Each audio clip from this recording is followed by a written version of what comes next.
Bienvenidas todas y todos a un nuevo capítulo de Indumentaria, el podcast de Chiapas Paralelo. Mi nombre es Andrés Domínguez, soy reportero de este portal informativo y junto con un gran equipo pues seguimos ampliando y confiados en seguir en en este proyecto que tenemos que se llama Inventario de Podcast, un podcast que trata diversos temas culturales, coyunturales, medioambientales, sociales y uno que otro tema que de repente se escapa pero que se nos hace importantísimo escuchar. Cabe recordar que este podcast se puede escuchar, se puede ver a través de www.youtube.com/Chiapas Paralelo TV y se puede escuchar a través de Spotify, de Apple Podcast, de Google Podcast. Ahí pueden encontrar, pues nada más pónganle Chiapas, pónganle podcast, pónganle inventario y seguramente les vamos a salir por ahí. Y pues siguiendo con esta serie de entrevistas que hemos hecho sobre diversos temas, el día de hoy vamos a hablar con un tema cultural, con un gran amigo, que creo que se nos hace muy importante que esté el día de hoy acá. Pues hablamos de Mr. H. Mr. H, ¿cómo estás el día de hoy? Preguntarte puntualmente, ¿cómo estás? Pues bien, amigo, bien ahí con mil cosas, pero bien, darnos tiempo para verte, porque hace mucho que no te veía. Sí, ¿no? Y también pues gracias por la invitación. No, por imagínate. A ti por el tiempo, sabemos que eres un chavo súper ocupado. Desde que te dije estaba súper confiado en decir, bueno, vamos. Pero tuviste muchas cosas que hacer, entonces eso como que se me hacía bien importante. Te presento de forma muy rápida. Originario de San Lucas, eso es bien importante, por eso va a ser relevante. Es un artista internacionalmente conocido y súper cuate, ¿no? O sea, ha expuesto en Estados Unidos, Alemania, Guatemala, en Italia, Argentina, en Honduras. Ha hecho mucho trabajo comunitario, también que eso es bien importante desde que inició su carrera y por eso lo tenemos el día de hoy. Entonces vamos a platicar sobre eso, justo sobre el arte, la comunidad. Estábamos hablando de los podcasts, ¿no? De hecho, sí. Ya nos estábamos echando un medio podcast de este podcast antes de entrar, sí. Porque teníamos como cuestiones ahí bien interesantes que decir. Pero para dar un poco idea y contexto sobre a las personas que te escuchan seguramente, tú descríbenos quién es Mr. H. Pues ha sido como alguien que, yo digo, mi nombre es Carlos, ha sido creo que alguien como un alter ego, también podría decirse, que me ha dado muchas satisfacciones en cuestión a lo laboral.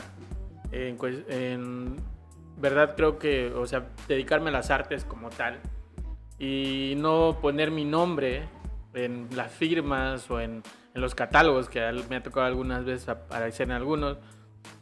Creo que esta onda se remite un poco a mi niñez, que veía la lucha libre con mi mamá, que tiene ahí unas ondas. Y cuando yo decidí como empezar a firmar obra, sí, porque recuerdo, mi mamá tiene algunos grabados donde dice Carlos aún. Y luego como que... Carlos, y hay 15,000 Carlos, ¿no? Yo también me llamo Carlos. Ajá. Entonces, imagínate como que darle algo así como un sobrenombre a eso mismo, incluso como destruyéndolo, pero también creando otra cosa donde haya más posibilidades de poder hacer como esta. Quizás también depende mucho ese nombre a partir de que quise ser. Bueno, siempre he admirado a los grafiteros, me gusta mucho la street art, pero yo nunca pude hacer nada con nada. Entonces creo que también hay en esa onda de los tags, de decir, pues se puede dar un poco desde este anonimato, si lo quieres ver, porque... Y está bien chido, por ejemplo, cuando he visto algunos catálogos que en lugar de que diga Carlos, dice Mr. H, es como, güey, y está chido, o sea, no sé, eso... Y bueno, para mí esa parte de mí es una de las cosas que más me ha ayudado como a sentir muchas y a tratar cosas que de manera personal son como existencialistas, por así decirlo, dentro de mí.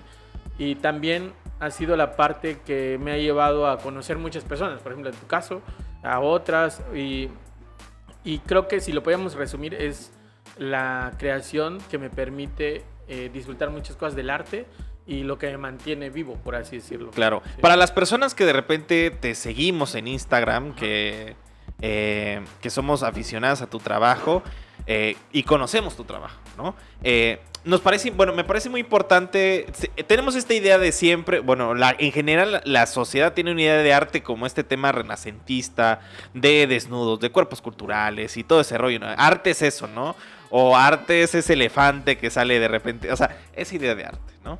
Pero el arte puede ser súper amplio, ¿no? De repente por ejemplo, entramos a tu Instagram y podemos ver unas expresiones artísticas totalmente diferentes, ¿no? ¿Tú cómo describirías tu propia obra? ¿O cuál es tu intento? Creo que mi obra intenta hablar mucho de mi visión del mundo y la misma obra me genera una respuesta. Uh-huh. Es como una pregunta y una respuesta al mismo tiempo. Tiene una dualidad ahí extraña, que no intencionada, pero sí intentando generar como una particularidad en cuestión a cómo veo el mundo, uh-huh, y cómo me ayuda a entenderlo. Para mí eso es el dibujo que yo hago, o lo que sea que esté haciendo en referente a las artes, me ayuda mucho a entender el mundo, o sea, el que me rodea, entenderlo, verlo y sentirlo. Entonces, creo que mi arte es muy personal, siempre para mí ha sido como muy personal, es una forma, como te decía, de verlo y entenderlo, pero mi obra la podría definir como introspectiva, por así decirlo. ¿Sí? Claro. Oye, alguna vez me lo dijiste y siempre me ha quedado grabado y siempre y cada vez que... Y yo dije, mira, en algún momento lo voy a entrevistar y le voy a decir, ¿sigues todavía recogiendo frases de los baños? Sí. Sí. A ver, cuéntanos este trip de los baños. Yo me acuerdo que eso me lo dijiste, creo que la segunda vez que nos conocimos. Sí. Y me acuerdo que lo tengo súper grabado así. De hecho, tengo algunos. Sí, Cuéntanos por qué este trip.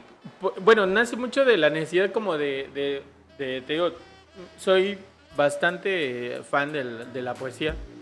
Entonces, como hacerte este pepenador de palabras o frases, que también mi obra lo llevas bueno, tú que me conoces más tiempo, como la influencia de mucho Art Brut, el arte más bien como agresivo, uh-huh, un poco de poner palabras dentro de mi obra.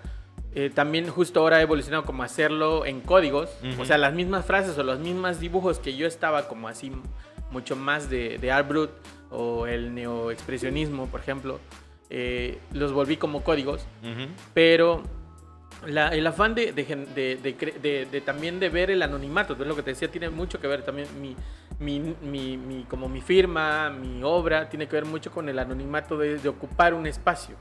Y para mí los baños públicos son de las cosas más bizarras que me ha tocado escuchar, uh-huh, o más bien ver en este caso, como poner, no sé, recuerdo que justo ayer subí una pieza que es un autorretrato, que la mayoría de mi obra es como muy autorretrato, y decía, en esa pieza hay una frase que encontré en un libro, decía, en un baño, y es, no creas mucho en el camino del futuro, porque tiene siempre la gran certeza de caer en el vacío. ¡Chazo! ¡Qué profundo para estar en un baño! Sí, y hay cosas muy chidas, o sea, hay otra que dice, seguro que no quieras que yo escriba dentro de tu piel. Y eso lo ve en un baño, el que te digo, la primera está en un baño de la Novena Sur, del mercado, de los ancianos. Ajá. Y el otro está aquí en un lugar de un amigo que se llama Barrio, que está aquí en el Parque de la Marimba. Entonces, esa como pequeño espacio apropiado por no sé quién, que se vuelve público al mismo tiempo. Porque, por ejemplo, no es como que yo lo haya hecho, lo hizo alguien más. Pero lo retomas y lo puedes resignificar agregándole más cosas, porque también he escrito algunas, o sea, no todo es como de los baños, pero sí como frases muy puntuales, la verdad ha sido muy, y puntuales no solo en cuestión a lo que dices, que está muy elaborado para que esté en un baño, también, digo, sin demeritar dónde está, pero está muy chido que esté en un lugar así. Y también hay cosas como que he escrito que complementan, y esa frase justo me la topo en un momento donde yo creía muchas cosas que iban a pasar en mi futuro y no sucedieron. Entonces como que ha sido muy puntual en las cosas que me pasan personalmente en mi vida, ya sea, eso es de manera general, y también en cuestión a lo que yo encuentro en el baño. Pareciera que va si me pasa, no sé, una pérdida, me toca encontrar una frase que tiene que ver con eso. Y eso es algo muy, muy, mágico, si Claro. lo quieres ver así, hasta cierto punto como loco, no sé, es raro. Y es muy chido también eso, encontrarte, encontrar y buscar como, te digo, es como ir pepenando palabras de todos lados, ¿sabes? Sí, fíjate que yo, digo, en algún momento, en algún podcast o en alguna entrevista lo tenía que sacar y es el día que lo voy a sacar porque fallece el grandísimo y el gran Alberto Aguilera Valadez. Ah, cierto. ¿No? Cierto. Juan Gabriel. Y yo soy súper fan de Juan Gabriel. Y yo me acuerdo que en Humanidades, en la Facultad de Humanidades de la UNACH, de repente alguien puso Hasta que te conocí, ¿no? Okay. Y lo puso en una pared blanca, que eran unas escaleras ahí de repente, ¿no? Y pasa, y yo creo que ya había fallecido, y pasan las semanas y alguien de repente pone, así fue. Y de repente comienzan a llenarlo con letras. Con frases de Con Juan frases Gabriel. de Juan Gabriel. Okay. Y de repente no sé quién, no me preguntes quién, pero ojalá sea bendita esa persona, que de repente lo comenzó a muralear, güey. O sea, le puso unas cosas, comenzó a hacer un mini Juan Gabriel, y como esa apropiación cultural, o no sé, esa apropiación que se tuvo ahí en Humanidades. Es como esa colectividad que ¡Claro! hay, ¿sabes? Es como la esencia colectiva de alguien que sienten cosas, ya seamos como sociedad, este cúmulo de personas que se juntaron en ese espacio, pero que sienten lo mismo, por así decirlo, y vuelven como esta onda del término de cadáver exquisito de palabras. Creo que eso también es, bueno, un poco de eso también trata mucho mi obra, de generar hablar del amor, porque digamos, tú te has enamorado, yo igual, pero nos hemos enamorado de diferentes formas, pero en esencia es lo mismo, ¿sabes? Nos ha dolido igual y nos ha hecho sentir lo más grande del mundo también, ¿sabes? Sí, no, y súper complicado porque, a ver, o sea, es algo que inclusive está entre las rayas de existe, no existe, qué es, qué no es, y yo creo que, a ver, o sea, si nos ponemos ya de forma puntual en este tema de los sentimientos, las obras expresan eso, y de repente las obras que creo que son mucho, o sea, yo nada más tengo, o sea, te puedo poner un ejemplo, ¿no? El de ¿cómo se llama? La libertad guiando al pueblo de Lacroix, ¿no? O sea, sí, claro. O sea, yo no puedo dejar de ver La libertad guiando al pueblo porque digo, qué intenso, o sea, qué tantas significaciones no te puede dar esa pintura cuando de repente te dices el humano más frío, lo que tú quieras, ¿no? O sea, pero cómo una obra puede trastocar las emociones. ¿Te ha tocado, por ejemplo, toparte con eso, por ejemplo, referente a tu obra, que de repente te hayan dicho, fíjate que me sentí así con tu obra? Sí. A ver, cuéntame. Muchas, o sea, afortunadamente muchas veces, porque la intención obviamente es muy personal. Exacto. Que al final de cuentas el espectador lo vuelve, tiene una nueva lectura. O sea, cuando tú ves una pieza no es lo mismo que yo veo. O incluso hay cosas que yo no he visto que de repente están ahí y que lo ve un espectador o alguien que llega a una galería, o cuando es una expo mía, o sea, donde sea, ¿no? O un cliente, ¿no? Por así en este caso. Pero me han dicho recuerdo que una vez una compañera del gimnasio que tenía en ese entonces me dijo, oye, yo no puedo, o sea, estaba llorando, yo la invito, creo que fue el 2019, si no mal recuerdo, la invito a un showroom que armamos, llegó con otra compañera de ahí, así, no, les presenté y todo, y le digo, pues dense la vuelta, vean todo, hay obra mía y de otros artistas, y ve una pieza que estaba era como la bienvenida, por así decirlo, la obra, y se quedó llorando, y me decía, no puedo creer cuánto dolor hay ahí, pero cuánta ausencia, pero pareciera que hay paz. Pero el dolor que está en las frases, justo era esa pieza que decía esto, de que no creas en el futuro porque tienen la gran virtud de siempre caer en el vacío. Y otra señora, también en otra expo que tuve, me decía, me encanta tu obra, pero yo no podría vivir con tanto dolor en mi sala. Y yo le dije, qué bueno que siente eso. No me interesa si lo compro o no, porque no es en realidad el sentido, obviamente, pues sí es como un producto, porque al final de cuentas se vuelve un producto, pero creo que lo mejor del arte es lograr llegar a puntos que tú estabas pasando y que la gente pueda incluso leerlos, como esta madeja de hilos, y como que las pueda desenrollar y vea poco o una parte de ti, porque para mí siempre una obra mía es un pedazo de mí, ¿sabes? Como este pensamiento mío, y son como, hasta le decía a mi hermana que es como como hijos, ¿sabes? Son sí, como claro. hijitos para mí. Oye, pero... O sea, eso es bien cañón, porque imagínate, si tú estás transmitiendo dolor, la pregunta que tú sientes dolor. Sí. A ver, Sí. ¿por qué sientes O dolor? sea, sí, en ese momento de esos dos tenía muy... Porque había perdido... Yo me sentía muy solitario. De por sí he sido como... Aunque no parezca como alguien muy solitario. Pero también había tenido como... Había perdido un hermano. Justo terminaba una relación. Justo también estaba en proceso de dejar, de salirme de unos lugares, de unos talleres donde yo estaba colaborando y había esta incertidumbre de si seguir en esto o ya no. Y si decidí hacerlos, continuar como en este sueño de llegar a trabajar con galerías, pues qué podía llevar al resultado de que no. Y entonces esa incertidumbre de no tener la seguridad. No es como decir, mañana busco un trabajo, Claro. ¿sabes? O sea, me pongo un currículum y no es tan así. Y esa era esa como ausencia. Más allá del dolor, era una ausencia de futuro. Aunque en realidad somos personas de que viven día a día, al final de cuentas. Y esta absurdez de pensar de que ya se había acabado también mi posibilidad de seguir trabajando en artes. Entonces todo eso era como esa madeja en ese entonces de ese dolor, por así decirlo. Claro, oye, también te pregunto, es importante pensar en el contexto en el que estamos, ¿no? O sea, claro. Y hablando del dolor, yo creo que sería muy absurdo pensar que las personas no sentimos dolor de nuestro alrededor, ¿no? ¿Tú qué ves? ¿Tú sí ves dolor alrededor, por ejemplo, al momento de salir de tu casa? Digo, porque teniendo en cuenta, y es lo que yo te mencionaba justo, por ejemplo, de Balam Rodrigo, a quien le mandamos un saludo, es... A veces los artistas tienen una sensibilidad bien cañona que no podemos tener todos y todos. ¿Tú qué ves? ¿Sí ves dolor en la sociedad? ¿Ves dolor en el centro de Tuxtla? Yo creo que todos escondemos nuestro dolor.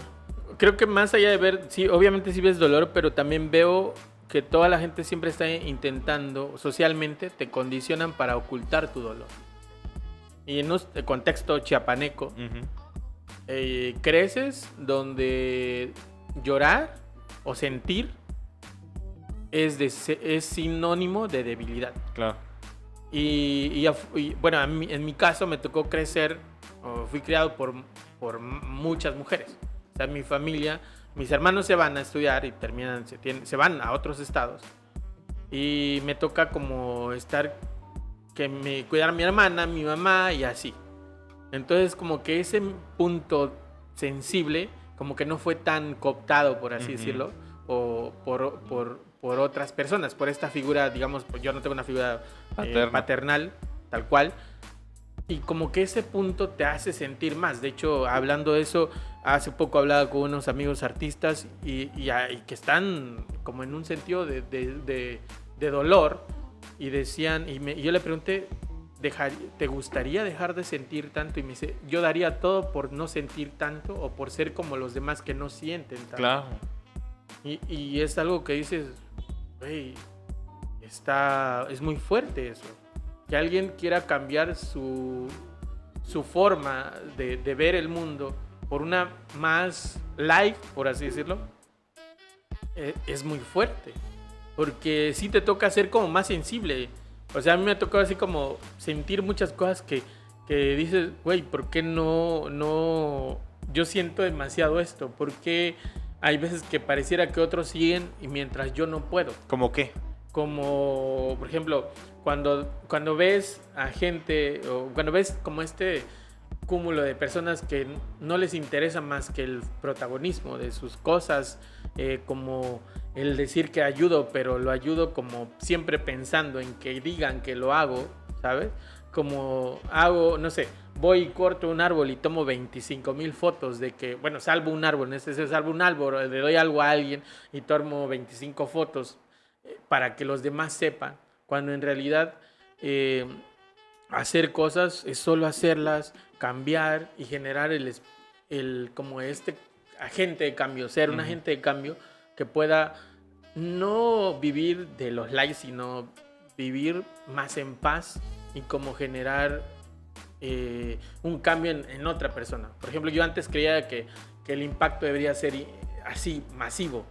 Y no, ahora creo que el impacto que yo pueda hacer a lo que me dedico es cambiar 5 personas que se puedan dedicar a las artes y que generen más espacios, específicamente más en mi pueblo, por ejemplo. Creo que eso es ahí donde en verdad se debería de trabajar, a mi parecer. Digo, tampoco es una ley, Claro. porque nadie tiene la verdad absoluta, pero eso es lo que a mí me ha tocado vivir. Creo, y el dolor de no ser como en Chiapas, específicamente, de no ser lo que pudiste haber sido, es lo que mucha gente esconde. Y lo que yo veo aquí es que todos hemos sido preparados para no dar o demostrar el dolor que sentimos, sea el N dolor que sientas, porque hay muchas formas. Y no es como no abrirte, más bien creo que nos hemos hecho más abyectos al dolor ajeno. Y eso que somos una sociedad, en teoría somos colectivos, Sí. pero en realidad somos muy egoístas también. Claro, Mr. H. Oye, ¿te parece cerramos este primer bloque? Porque ya nos Perfecto. echamos 21 minutos y pues nada, seguimos hablando pues de diversas cosas que creo que nos apasionan y pues regresamos en esta segunda parte.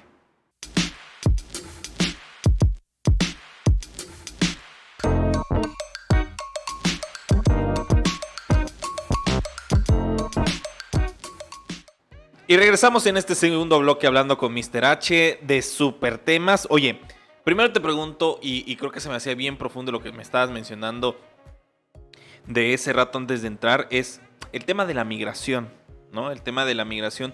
Tú migras, o sea, ¿cómo desarrollas este rollo de las sensibilidades, de la enajenación, este tema? Porque tú vienes de San Lucas a estudiar artes a la capital, digo... Es que en realidad, como dices, uno es migrante en su propio estado también, ¿sabes? Como esta pérdida de dejar todo. Y justo ahora que platicábamos, me recordé un amigo que falleció en la pandemia, igual de mi generación. Y yo me voy de San Lucas a venir a estudiar artes. No sabía mucho qué era cómo iba a llegar a estudiar. Yo empecé haciendo rótulos en mi pueblo, o sea, hacía con mi hermano. Entonces, vengo aquí a la capital y no parece mucho, son 2 horas. Sí, de San aquí Lucas para- no está tan Sí, lejos. no está tan lejos. Pero esas 2 horas se volvieron como dejar todo atrás, ¿sabes? Y no es como que te compares en este sentido de irme de este punto a Estados Unidos o ser de un sudamericano hasta Estados Unidos, pero en realidad migras perdí una identidad y aunque más que lo veas, ya no hay vuelta atrás, ¿sabes? Y ahora y una pérdida de identidad también. Así como lo pierde alguien que se va a Ciudad de México, que se va a Estados Unidos siendo mexicano y se va allá, pero creo que coincidimos hablando con amigos migrantes, con amigos que ya no viven ahí, en un punto, o sea, que son migrantes al final de cuentas. Como que esta pérdida de identidad y también de saberse que ya no hay vuelta atrás, ¿sabes? Como decir, y un amigo que digo que falleció, que era muy bueno, para mí era muy buen artista, él tenía una onda de que él era mestizo, por así decirlo, era de Carranza. Y cuando su papá era indígena, pero era de la parte más enclavada en cuestión a Carranza, de sus raíces, de usos y costumbres. Y él es mestizo, por así decirlo. Mestizo dentro de este mestizaje Claro. en México. Y él me decía, porque trabajaba cosas muy contextiles, justo, y se siente ahí también esto, me decía, y es que ellos no me aceptan porque no soy 100% indígena, y cuando vengo a la capital todos no me aceptan porque para ellos soy indígena. Claro. Entonces, no tener identidad es de las cosas más cabronas que pueda haber, independientemente de donde seas. Y migres 2 horas o 50 kilómetros o 1000 o 2000 o 3 países. La identidad, como dice Octavio Paz, siempre la hemos buscado porque es parte de lo que nos hace sentir o pertenecer a algo. No sentirte parte de algo es perder tu alma. Y eso está muy cabrón. Totalmente. Oye, Entonces, pues nada, tú estudias artes en la Unicach, entonces, una escuela que de alguna forma tiene un prestigio, o sea, en diversos artes. La 3 veces heroica Unicach. La 3 veces heroica Unicach. No, o sea, la verdad es que sí ha hecho un muy buen trabajo. O sea, Sí, la tiene verdad. cosas muy chidas. Digo, yo la verdad es que debo muchas cosas a la escuela. Bro. Yo parte de mi carrera no sería sin la universidad. Y sin mis maestros, los que estuvieron en ese entonces. Claro, y yo te pregunto ya, o sea, ya puntualmente de tu obra, es ¿cómo fue? ¿Tú crees que ya se ha encontrado una identidad en tu obra? O sea, una voz, como por decirlo así. ¿Tú crees que ya sí? Creo que sí. Afortunadamente creo que... Digo, obviamente te vas construyendo y deconstruyendo al mismo tiempo. En cuestión a buscar como... Particularidad. Sí, particularidad y esta también idea general, pero que se vuelva universal, ¿sabes? Creo que esa es la búsqueda de muchos. Y es una búsqueda tan válida porque somos seres individualistas y también sociales. Entonces creo que en mi obra he intentado describir lo mejor de mí y lo peor también de mí. Creo que eso habla, creo que lo mejor de la obra de arte es ser honesto y decir yo soy esto. También, obviamente no soy perfecto ni nada de esas cosas porque nadie lo es. Y uno intenta hacer de la mejor forma posible las cosas. No significa que estén bien, pero pues lo intenta hacer, ¿no? Y creo que en mi obra he tratado mucho de buscarme a mí y de explicarle a la gente que para mí el arte ha sido como una... Bueno, siempre ha sido mi pretexto de vida, ¿sabes? Uh-huh. Y dentro de mi obra hablo mucho sobre mis pérdidas, que de hecho ahorita tengo una serie como muy enfocada a la pérdida. De hecho se llama Observar el vacío, ocultarlo y ocuparlo. Entonces, en ese proceso he vuelto mi obra desde como más agresiva a volverla mínima. He caído mucho como en el minimalismo y experimentar. Y últimamente me he volcado mucho al dibujo. Mucho. Desde la pandemia me clavé mucho como al dibujo. Y para mí, mi discurso y mi obra siempre ha sido como este examen psicológico mío. Hacia mí es como si yo tuviese a mi otro yo ahí. Y preguntándole, ¿qué te hace sentir? ¿Qué piensas de la vida? Y dices, no, pues de la vida pienso esto. Y justo lo plasma ahí. Entonces creo que mi obra ha llegado a un punto, no significa que el más alto, pero ha llegado a un punto personalmente que me ha sido muy satisfactoria y muy como una, hasta cierto punto, catártica. Uh-huh. Catártica para mí y me ha ayudado a evolucionar y a mejorar también como persona. Y obviamente pues ya llevo que desde 2013, por así decirlo, que estoy como metido muy, muy de lleno en esto. Ya son casi 8 años que llevo ahí. Entonces justo ahora digamos que está en un proceso de madurar. Y lo he visto y mucha gente también me lo ha dicho. Uh-huh. Y si se dan una vuelta por ahí también pueden ver cómo ha ido el proceso de como cambiante. Porque al final de cuentas también como personas cambiamos y me daría como tedio o preocupación el ver que mi obra fuese la misma de hace 7 años, ¿sabes? Sí, claro, tiene que haber una evolución constante. Tiene. Oye, y te pregunto algo bien puntual.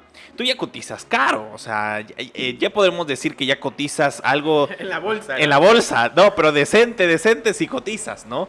Sí, un poco. Sí. A ver, mi pregunta es,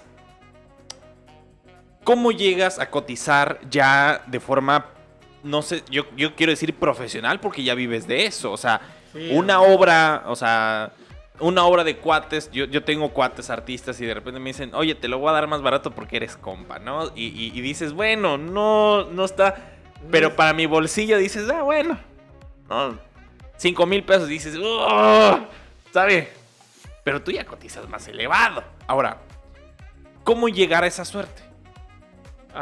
Pues no hay como una fórmula, creo yo. No existe alguna que diga este y este paso. No es como hacer una receta. O sea, no es como hacer hot cake, ¿sabes? Ajá. Creo que cada quien va tomando decisiones. No las mejores, quizás. Pero vas tomando decisiones porque hablando de esta punta de la universidad no te enseñan como a decir, mira, así se hace. No es como te dicen, como en administración, esta empresa se usa así y se lleva a este punto y quizás si triunfa es así. Es raro porque tampoco hay una educación financiera, no hay una Lo que vas aprendiendo y lo que yo aprendí es como a ver cómo se ha vendido lo otro y ver cómo la gente va respondiendo a ese producto, porque también te digo, es un producto mediante si vas y expones allá. Por ejemplo, mi obra subió mucho cuando expuse en Estados Unidos. Y cuando ya empiezan como a agarrarte galerías, ahora tengo 4 contratos con galerías, o sea, en lugares específicos y exclusivos. Por ejemplo, justo hace ratito ves que me hablaba alguien y era de Los Cabos y tengo ahí un contrato que ni yo, o sea, yo, si llego y vendo una pieza ahí en Los Cabos, yo tengo que darle un porcentaje a esa galería porque tengo un contrato firmado. Digo que está chido, pero también es como, al final de cuentas, en este afán de no ser empleado de nadie, terminan siendo empleado de alguien, ¿sabes? Claro. Pero respondiendo más a tu pregunta específicamente, no siento que haya un camino específico. Obviamente, a mi parecer, eso es muy personal, y desde lo que me ha pasado es como intentar aplicar a la mayoría de las convocatorias que puedas. Yo siempre le he dicho a compas y a algunos alumnos que he tenido en talleres, de decirle, miren, si aplicas a 20, no te van a seleccionar en 20. O sí, está chido. Pero te seleccionan en 3, 5, ya está bien. Y en esas 3 puedes abrir un amplio espectro o un público que van a conocer más tu obra. Pero no se puede generar si no estás produciendo, que también eso está muy, muy... En el sur, producir es jugarle mucho al chingón. O sea, los materiales son cada vez más caros. Aquí, en realidad, tenemos un mercado nulo, raquítico en Chiapas. Y es, como dices... Y no es porque no haya un poder adquisitivo, hay un poder adquisitivo. Yo he visto gente que compra cosas en las plazas o en estas fashion mall de 20,000 pesos, una pintura que no va, que es de una serie de 10,000, que no tiene ni autor ni nada y que está hecho con los materiales más chafas y que eso con la primer mojada que le pegues ya no sirve. Pero no significa que no hayas gastado 20,000. Pero bien le puedes comprar, como bien dices tú, a alguien que cuesta 5,000 y chance dentro de unos años valga 20. Pero alguien que le vas a limpiar, así su trapito, ponle si está en cristal, si es un grabado, o que lo vas a mantener bien si es una pintura, que te puede llegar a generar un valor, una plusvalía. Porque no es como un coche, pues no necesita que le metas más. O sea, ya lo tienes, lo cuelgas, mientras no se rompan, te lo roban, lo regalan, lo que sea. Puedes tener un bien ahí con una plusvalía.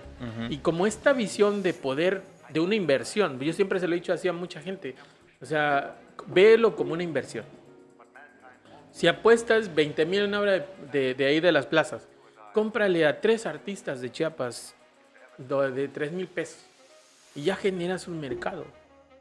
Pero no estamos educados para apreciar eso. Claro. Ni contemplar. Y mucha gente le regatea. O sea, yo empecé vendiendo con varios amigos, que de hecho uno de ellos estuvo haciendo uno de los grabados, esos gigantes ahorita en Joyumayo, que nosotros hicimos, creo, no recuerdo bien si él estuvo, pero en la universidad hicimos eso también con una planadora, ahí en el taller de grabado, se imprimieron varios grabados así, y verlo chido me recordó a la escuela, y también dije, qué chingón, yo no pude participar esta vez, pero que la siguiente sí, y ver que por ejemplo a él también ya empieza a hacer otras cosas o que generas otro espacio y que hay oportunidad para ya por lo menos, antes era impensado eso.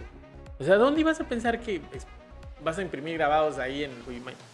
No, pero creo que el generar un mercado para Chiapas, para el sur, es potencialmente muy, muy rentable, pero es muy difícil. Es esta dualidad extraña de que bien se puede aplicar eso de que siempre dicen, es más fácil sembrar donde ya hay que apostarle a donde no, pero eso, si le pegas durísimo. Claro. Y creo que no hay te digo, en mi caso no hay una fórmula, pero siento que puedes generar, es como de tener una producción constante, ofertarlo, porque es también ofertas, hacia convocatorias, ya sea desde el PECDAL, FONCA, galerías, porque muchas galerías sacan sus convocatorias de, oye, Clavo Movimiento, galería, bueno, yo estoy mucho con Maroma, ahorita me seleccionaron con Petate, de hecho ahí traigo una que es también como más, pero en realidad es apostarle a lo mismo un poco también, este centralismo que existe. Es mucho de Ciudad de México y del norte, pero también eso te puede generar algo para acá. Y creo más bien, para terminar eso, no hay una fórmula específica, Pero sí siento que la verdadera, o al menos lo que a mí me sirvió es llegar y aplicar a las convocatorias mayormente posibles. Claro. Y de ahí. Sí, yo hago referencia en el tema de, por ejemplo, de Alejandro Toledo, si no me acuerdo, si no mal recuerdo que es Alejandro, del artista oaxaqueño, ¿no? Creo que es Alejandro, no sé si... Toledo, Sí, Francisco. Francisco Toledo, perdón. Francisco Toledo, ¿no?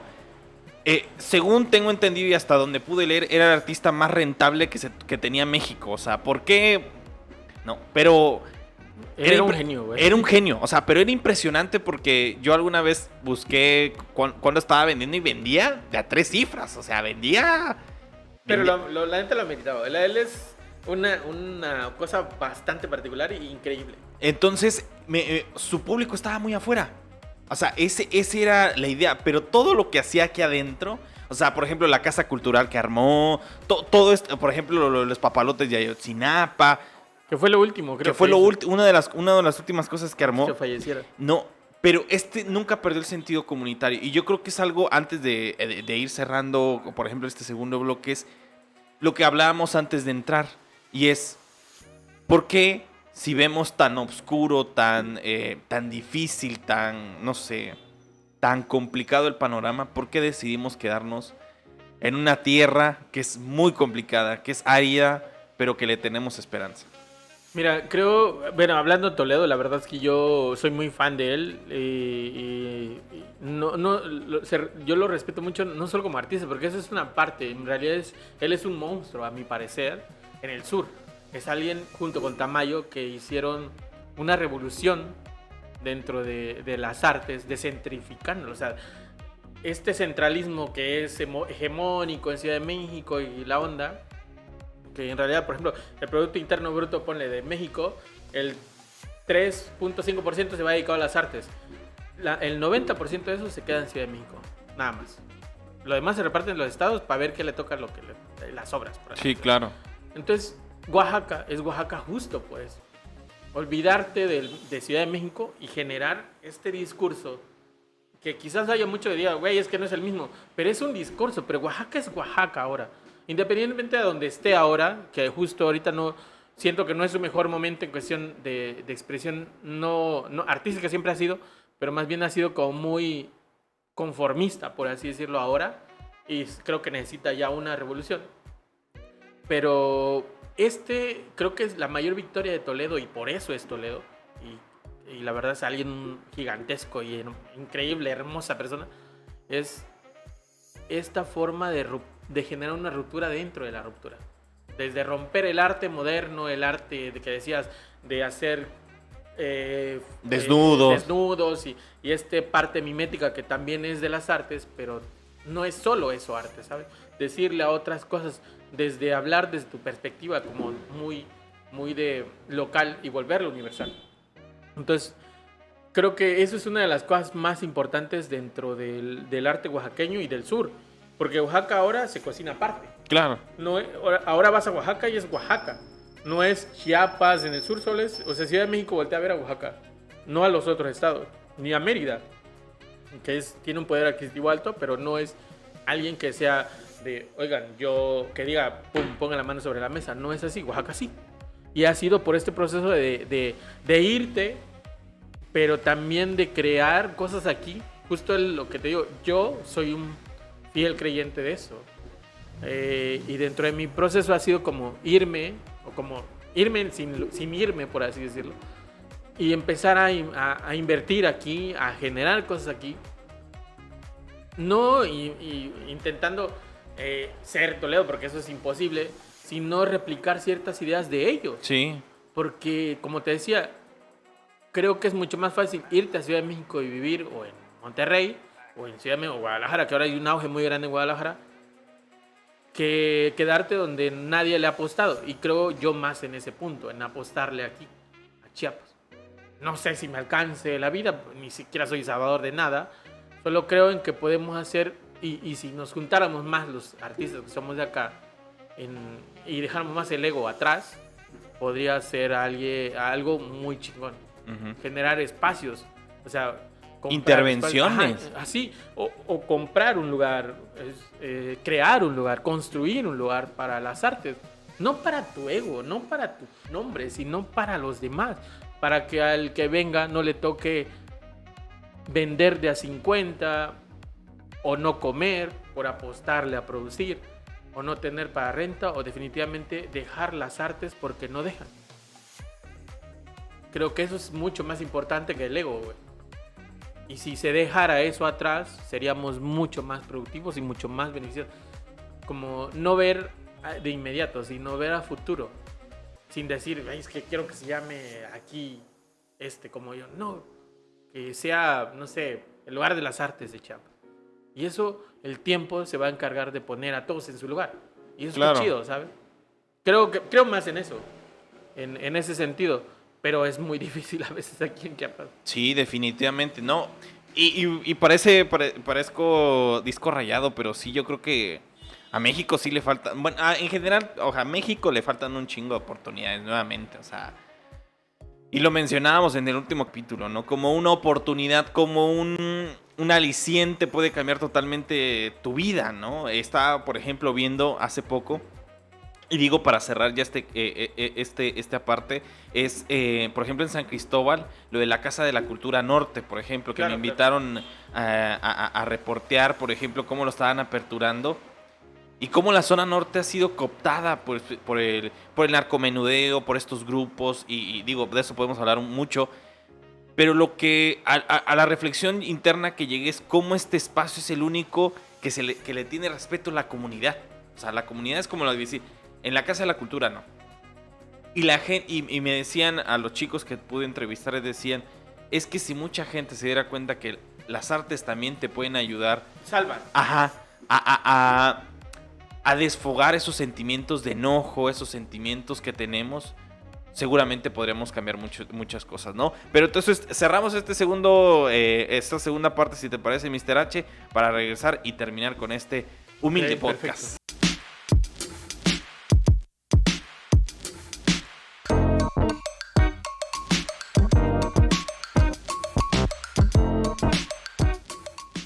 Y regresamos en este tercer y último bloque hablando con Mr. H, que creo que la esencia de lo que podemos platicar y el gran interés de platicar con él es justo para que nos dé una introducción sobre su natal pueblo y lo que la intención que tienes sobre, pues, modificar o de alguna forma intervenir. Agregar, quizás. Agregar, muy bien.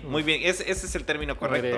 Agregar algo a tu pueblo. Cuéntanos un poco. Bueno, mi pueblo se llama San Lucas, es un pueblo que está a 2 horas acá, más hacia Cala, hacia Chapilla, somos colindantes de Chapilla, y es un pueblo bastante interesante porque tiene muchas bellezas naturales, la verdad, tiene pirámides, tiene ahí unas construcciones mesoamericanas ahí bastante grandes, no aún, digamos, descubiertas, solo están como de superficie.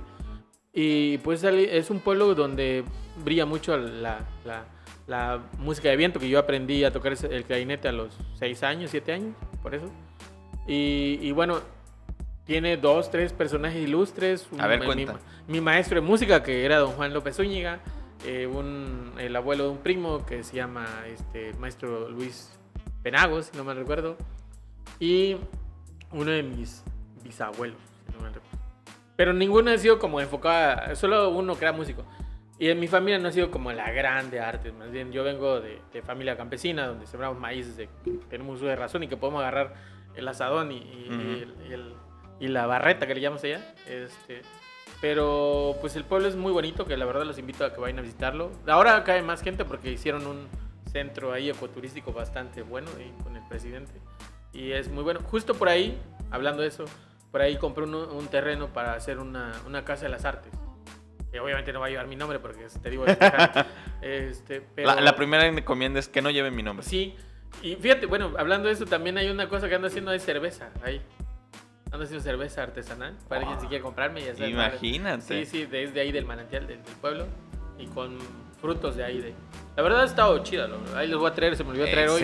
Excelente. Pero sí es un proceso eso. Pero te digo, mi pueblo se da mucho como la onda de cultivar maíz, vender como lo básico del pueblo, vender ganados y eso. Pero su esencia es ser agricultor.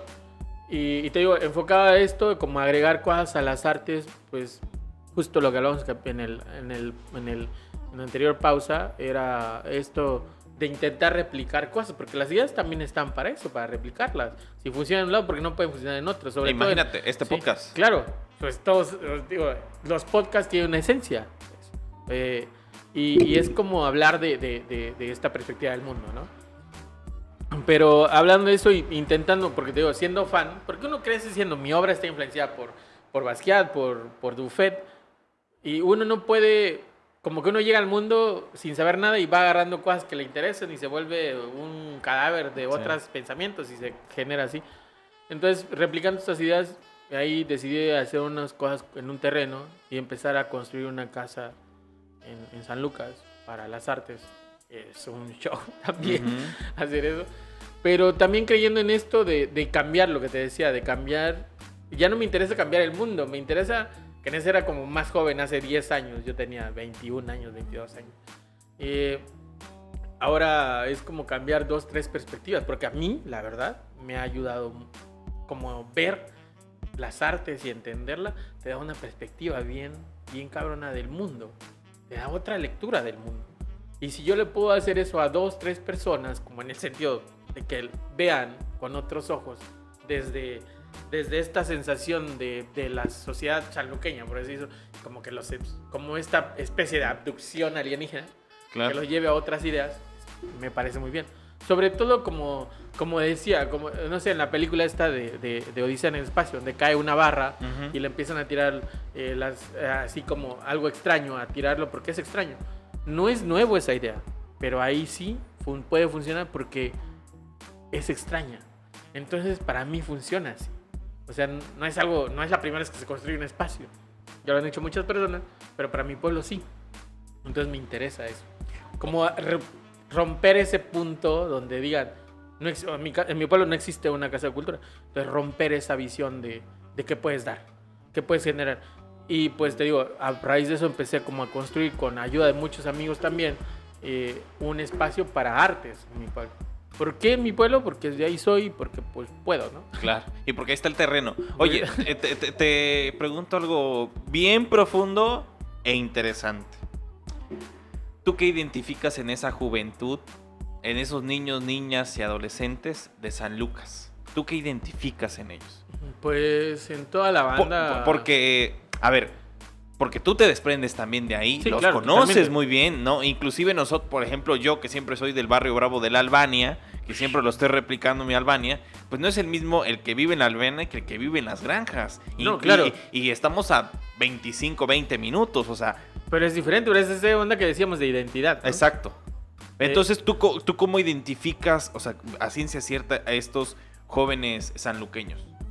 Pues mira, bueno, lo que he visto es obviamente ha sido también es una preocupación muy sobre que también el mundo te lo puede estar como más cerca ahora con esto, como un teléfono, también puede estar más cerca y también más falso, por así decirlo. Las redes también te generan este espacio donde puede ser como algo que no eres, ¿sabes? Como esta dualidad extraña. Siempre veo como los humanos siempre decimos como dualidad. Creo que todos los humanos deberíamos ser Géminis, güey. No Capricornio, todos somos Géminis. Entonces, creo que identificando cosas que son necesarias a mi parecer, porque uno se vuelve hasta cierto punto tajante y fascista en ideas, porque dices, esto es lo que necesita y yo lo puedo hacer. El ego nunca se va a ir. Quizás tienes que controlarlo un poco, pero nunca se va. Entonces creo que identificando las cosas de la juventud de mi pueblo, lo que más se ha alejado es la cultura. Y es preocupante porque yo recuerdo que cuando yo era niño, y siempre todas las cosas con que inicia un cambio es cuando... Recuerdo que cuando era niño. Sí, ¿no? es como que la frase clásico. inicial, ¿no? Sí, siempre es clásico. Pero volviendo a este cliché, yo iba a clases de música gratis. Yo iba a clubes de lectura gratis. Y ahora no existe nada de eso. Y he visto una... Ahí en San Lucas. Sí. De hecho, el año pasado me tocó que entrevistaran con la red de bibliotecas públicas, justo porque yo pertenecía al club de lectura, sin saberlo obviamente en ese entonces, de niño, a la Red Nacional de Bibliotecas Públicas. Y la biblioteca que existía en mi pueblo se llamaba Amado Nervo, uno de los poetas más importantes que tiene Latinoamérica también. Entonces, y esa como forma de conocer el mundo desde la visión creativa se ha ido perdiendo en mi pueblo. Entonces, lo que he querido hacer es como rescatarlo. Y ahora han introducido cosas como desde el teléfono, que también puede ser recreativo si lo llevas como bien encaminado, pero se han introducido muchas drogas. O sea, drogas fuertes. Y yo he visto a niños de mi pueblo como de 12, de 15, familiares incluso, pequeños, que ya están en drogas. A los 16, cuando yo en ese entonces jugaba fútbol.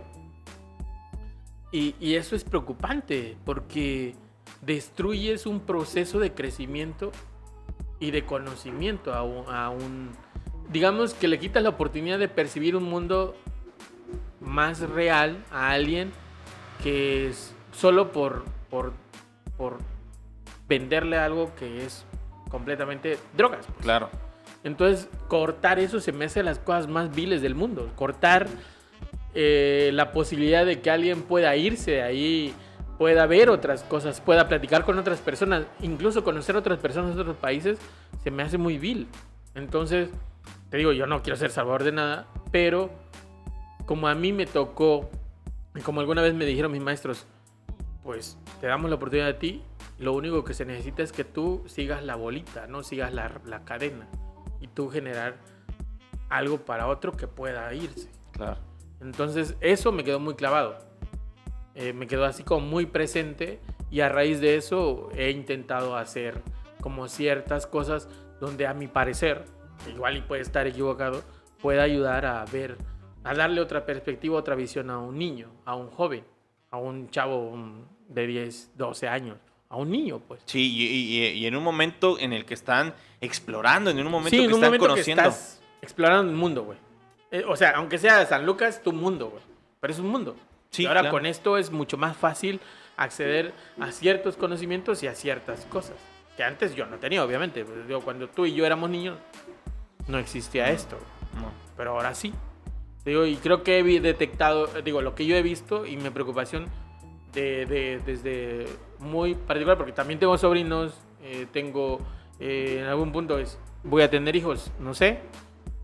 Pero esa preocupación de, güey, podemos hacer cosas mucho más factibles, mucho más viables, mucho más recreativas que ofrecerles drogas, ¿sabes? Y todos somos culpables de eso también, no es como que diga todos hemos sido culpables de que la red de drogas, de una u otra forma, la corrupción se ha extendido porque también nosotros hemos ayudado a eso. Entonces, creo que ahí es donde yo he tratado de luchar, por así decirlo, mi nicho de lucha se ha vuelto ahí. Claro. Se ha volcado hacia entender y dar una oportunidad de más creativa a las personas, bueno, a la juventud sanluqueña, por así Claro. Yo te agrego nada más y te pregunto inmediatamente otra cosa, es yo inicio las clases que doy, afortunadamente, diciendo, en Chiapas, el 14.4% de toda la población juvenil accede a la universidad. Es decir, preocupante. Es decir, menos de 2 de cada 8 personas van a acceder a la universidad. Entonces, la universidad es un súper privilegio. Ahora, teniendo en cuenta que la universidad no te garantiza... La educación es un privilegio. Ajá, exacto. No te garantiza que triunfes o que tengas dinero porque no lo es. Imagínate qué tan fácil, y bueno, hablando ya del tema de drogas, por ejemplo, qué tan fácil se ha apoderado estos grupos que tienen ese poder adquisitivo, que tienen ese dinero fácil, por decirlo así, y que al final de cuentas estos chicos, y que tuvimos un testimonio bien cañón, de decir, bueno, yo no tengo nada y quiero tenerlo todo, ¿y por qué no tenerlo todo? ¿No? Pero no hay este proceso de reflexión, ¿no? Y te mencionaba ahora, por ejemplo, la Casa de la Cultura de la zona norte de San Cristóbal, de las casas que está haciendo este proceso. Ahora, para cerrar, ¿cuándo piensas inaugurarla? ¿Cómo has pensado? Ese es o sea, Bueno, te dejo continuar, pero... No. O sea, en ese aspecto voy. O sea, ¿cuándo piensas inaugurarla? ¿Tienes algún prospecto de día, de fecha, de mes? En teoría, la verdad, quería inaugurarla este año, en diciembre, en mi cumpleaños. Digo, ya, hablando un poco del ego. Ajá. Porque al final de cuentas, pues, te digo, así es. Pero no creo que se pueda. Porque al final de cuentas, yo estoy como... Sí, metiéndole dinero, ¿no? Sí. Ha sido bastante... Digo, no es como que gane la millonada, pero pues sí es... Ya No, ves, construir es bastante caro. Imagínate, aquí tenemos 2 buenos testigos. Sí. Que llevamos, bueno, lo que lleva el podcast, más o menos lo que lleva el podcast, nos llevamos quejando de decir que estamos construyendo ambos, ¿no? Entonces estamos... ¿Tú también estás construyendo? Sí, bueno, terminé. Hasta lo que pude, como diría mi mamá. Entonces ayer justo estábamos hablando de, no, pues no te compres ese refrigerador porque ya, o sea, y dilemas así de que, bueno, ya viene diciembre hasta que llegue el aguinaldo, ¿no? Entonces... En ese tipo de cuestiones, pero bueno. Y hablando de refrigerador, yo cambié un refrigerador, una estufa y una lavadora por un dibujo mío. Imagínate. Eso es como chistoso, pero está chido también. Y... Bueno, dejando ese paréntesis... Eso identifica, identifica cuándo estás cotizando. Dicho sea de paso. Dicho sea de paso, nada para agregar. Pero también es raro, ¿no? Pero bueno, te digo, yo creo que el próximo verano... O sea, todo, te digo, o sea, han sido como gastos y luego también la inflación no ayudó mucho. No, o sea, un bulto de cemento, sí, Padre Santo. Sí, la verdad. Carísimo. Yo no estoy usando tanto cemento, más bien es como diseñamos la casa como un adobe. Ajá. Entonces, uy, buenísimo. Sí, por el calor, porque digo, no hace tanto calor en mi pueblo, pero sí tiene su golpecito de repente, en verano, pero está cerca el manantial, entonces te puedes echar. Y luego también, digo, le jugamos como al diseño y a esto de hacer cosas con un arquitecto bien chido que es amigo mío y él me ayudó a diseñarlo, pero la verdad sí, o sea, uno lo ve bonito el dibujo, pues diría ahí, pero construirlo sí está medio poderoso y fuerte. Yo espero que el próximo verano ya se inaugure, afortunadamente.